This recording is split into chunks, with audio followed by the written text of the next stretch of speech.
Hi everyone, you're watching Tamit Saleh's Tennis Forum and welcome to another episode of Tennis Tuesday.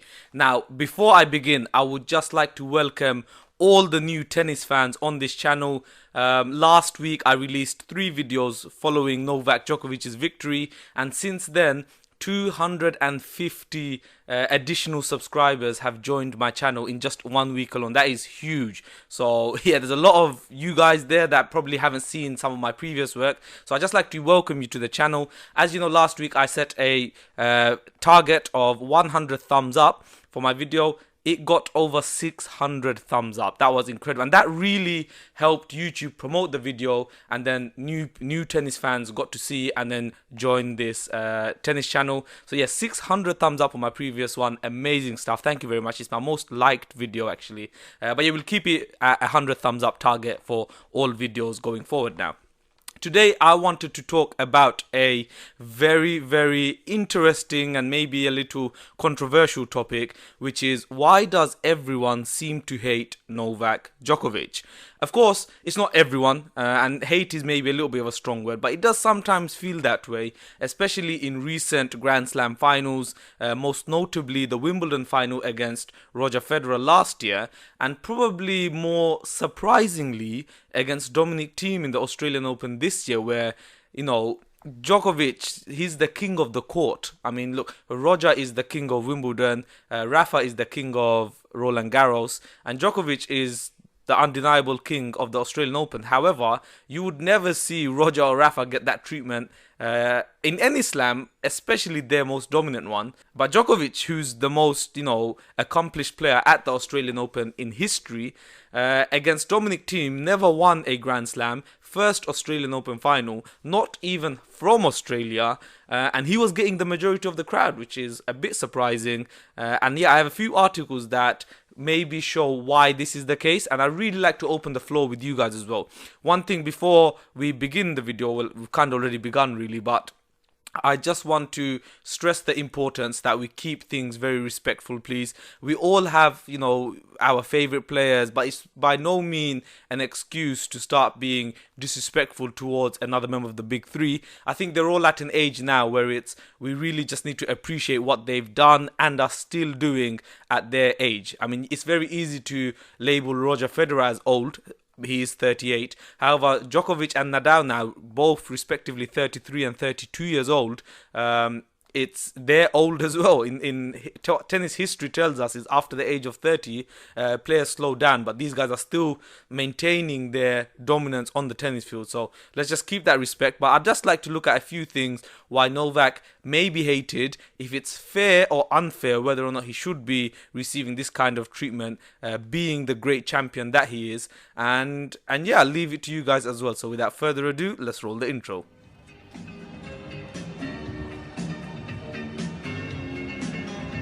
So, Novak Djokovic, one of the greatest players to ever play tennis, yet he is never the crowd favourite. He seems to be quite disliked, to say the least. And I think the main reason for that, and it's quite clear I feel as well, is he was simply the last one of the big three.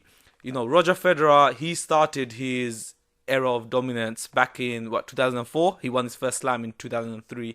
And he was a very pleasing to the eye player to watch. His forehands, the grace, the single-handed backhand, the serve, the elegance, his style of play, everything. It was very easy to like Roger. He's from Switzerland as well, very classy man, and it's just the way he conducted himself in the interviews, during the match, etc. Very likable guy, and many people just saw him as taking on the torch from Pete Sampras.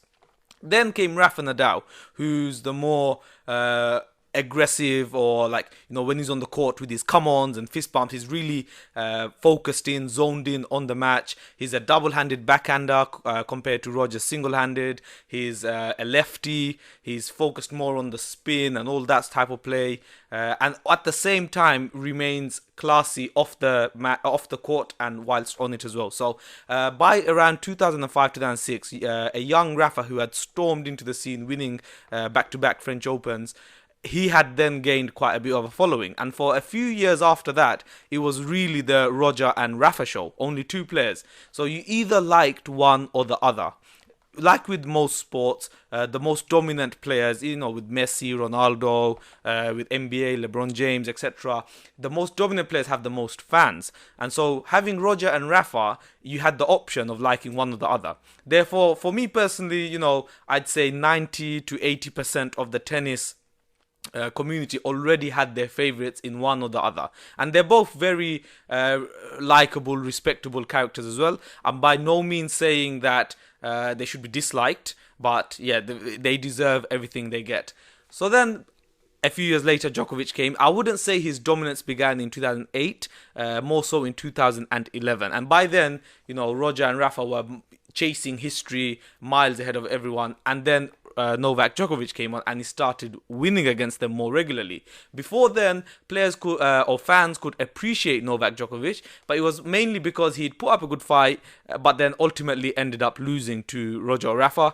By 2011, as you know, he was consistently beating Rafa, 7 finals in a row, consistently beating Roger, and slowly chipping away at their head-to-head advantage. And this, for me, is when fans could not take it. It's like when your favorite football team or whatever sport you may watch, when your favorite team loses, you automatically dislike the other team, no matter how great they are. It's like Barcelona, Real Madrid, both fantastic teams, but the fans of each will naturally dislike the other. So when Djokovic started beating Rafa Nadal and Roger, fans could not accept it. And an article here from Tennis 365 sums it up pretty perfectly. It's a case of there was not enough room in the tennis community or the fan base for now a third player to join in, because most fans were already Roger or Rafa fans. And one funny little line they've said here is, naturally in tennis, the most liked player will be Roger Federer, the second will be Rafa Nadal, and third will be whoever plays Novak Djokovic. That's quite a funny thing, but it does seem to be quite true. And now, especially with the whole GOAT race, the slam race, all of these things, fans really do not want their favorite player overtaken by someone else. Roger fans will not want Rafa or Novak to pass their player, likewise with Rafa fans. So now Djokovic threatening both of them has, in essence, united the Roger and Rafa fan base into turning against Novak. That for me is is the biggest reason as to why Novak doesn't get that love from the support. Of course, it's not the whole Roger Rafa likability situation. Novak expresses anger on the court, he smashes rackets, etc. He's got into arguments with the umpire, even as recently as the Australian Open final, where tennis fans don't like that sort of stuff. Now, personally, I like to treat everyone equally. I'm sure from my channel and my videos, you can see that I try to be as fair, and I'm very fair to Novak as well. Is that, maybe another player would have got a pass for that sort of action. Like even Roger Federer in the same tournament, he was given a violation for swearing, which for me is probably worse than breaking a racket or something. But it just gets, just ignored in essence. But if Novak was to do something like, it gets heightened. So yes, there is that issue where he does sometimes lose his anger, let's say, but that's not the only case here as well. His team, many people also say that his team are a bit too abrasive. And they have said many comments as well, like his father as well, and his coach, after he beat Rafa in 2019, came out and said that it was a dominant victory for Novak, losing only I think 7 games, and he said Novak could beat Rafa at the French Open, losing only 7 or 8 games as well. Now look, that is quite a disrespectful thing to say about Rafa, especially when it comes to the French Open, where he's won 12 titles there, and things like that people don't like. His father has come out recently and he said this. I'll quickly read it for you guys. 7-time Australian Open champion plays on centre court where he never lost any match in the final, and he plays against some Austrian, bit rude, and they cheer for the Austrian. Just imagine the disrespect to Novak. That's just unbelievable. And it's the same in London, New York, slightly better in Paris, and the same as in bad in Madrid. Cheering against him only gives him additional energy, and he will become the best player in history by every parameter. He is the best in every aspect. He is Serbian, from Serbia, and when he ends his tennis career, he will live in his country, in his city. Now, what he's trying to say is that why is Dominic Thiem getting more support than Novak is highly disrespectful. And he's also saying that Novak actually thrives under the adversity he faces. This is something John McEnroe has also said, that fans may think that by booing him or throwing him hate, they're affecting him. Of course, players like having the crowd on support, but because Novak has had to get so used to crowds against him, he may actually now be having the opposite effect. It may actually be helping Novak. Novak actually said after his Wimbledon 2019 victory that that crowd was it was like a circus. I am not proud of what that crowd did. Living in the UK, it was not a very pleasant thing to watch. Such a one-sided crowd. But yeah, Djokovic said that every time he heard the crowd cheering for Roger, in his mind he was hearing Novak, which is actually quite a tragic thing for such a great champion of any sport to be having to come out and say. It's really quite sad when you think of it. This is a 17-time Grand Slam champion, one of the greatest players ever, potentially could end as the greatest player ever, and he's having to, in his head, hear Novak instead of Roger. Another thing with the Roger thing is, as he's getting older now, any slams or semis or finals he plays against Novak, the crowd may think this may be Roger's last shot, so that gives him that extra support as well. And finally, I'd just like to close things off with some endorsement things, so on social media, etc. So in 2018, Djokovic was actually fourth on the list for endorsements. Roger top, of course, 77.2 million. Rafa on 41.4. Nishikori on 34.6. And Djokovic on 23.5. These are all in US dollars. But in 2019, according to Forbes, it got better for Djokovic at least. Federer, $86 million a year. That's a huge deal, just through endorsements alone.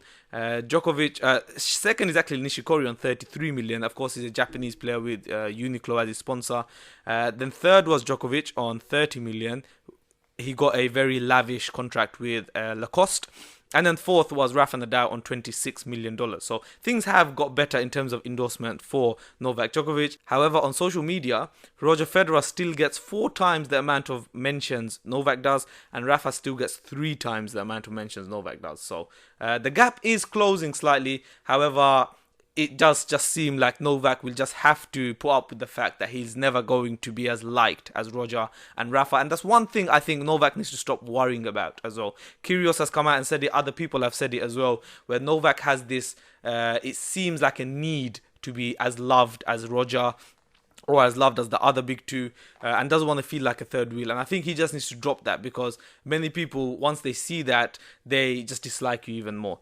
But yeah, personally, on my side of things, I have absolutely no issues with Novak Djokovic. I actually find him extremely funny every time they do these charity exhibitions, or hit for Haiti and things like that. I've always found him rather entertaining to watch. I think he's a good guy. I like to be as respectful as I can to all 3 big 3 members. Of course, even between them as well, Roger and Rafa just seem to have that closer bond compared to Novak. Recently they had that charity match in Africa for Roger Federer's foundation, where he invited Rafa, not Novak. So yeah, maybe as well the players just amongst themselves, Roger and Rafa, are more friendly to each other than with Novak. But yeah, so I just like to know what you guys think about that. Why is Novak so disliked? Does it really even matter? Because the GOAT, or whoever ends up being the greatest, should not depend on favoritism. Doesn't make sense, or how many fans they have. It should maybe just be based on stats. However, at the same time, people may include the whole having the love of the fans into the GOAT debate. So that's something I will be looking at in a future episode. But yeah, let me know what you think. Is it unfair or fair the way Novak Djokovic is treated? And what are your opinions on Novak? Please answer this, whether you're a Rafa or a Roger fan as well. But yeah, just keep it respectful. I will leave it there. Thank you once again for joining me in this video. Let's hit that 100 thumbs up like the previous video. And if you haven't already, subscribe for future videos. But yeah, thank you for joining me this week. Have a good day.